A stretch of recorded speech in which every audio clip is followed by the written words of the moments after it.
Bakit nga ba napag-usapan sa social media di umano'y 2 bilyoner na manliligaw kay Kim Chiu? Pabiro pa ng mga netizens na mga Kim Pao fans na isa doon si Vice Chairman. Yun po ay sinasabi ng iba at isa naman si Paulo Abilino. Pero yun po ay pagjujoke nila.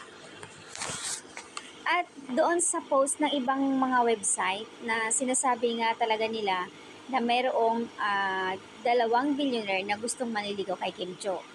Hindi na pangalanan kung sino pero mahirap. Wala naman, sabi ng iba doon, wala namang kiber si Kim at ayaw niyang patulan yung mga ganyang tao. Di hamak naman na may pera naman si Kim Chiu. May pagjujoke pa ang netizens. Who your beat for Kim Chiu? Why? Is it Paolo Avellino? Letter B, the billionaire.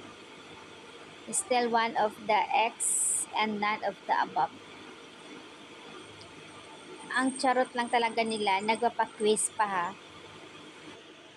Ang swerte lang talaga ng tagahanga ng Kim Pao pag ang iniidolo mo talaga, endgame of course, Paolo Abilino. And doon pa rin ako sa consistent dahil bihira ka na lang makahanap ng ganyang lalaki na katulad ni Paolo. Consistent, mabait, private person. Another perfect score for you, me, with the heart.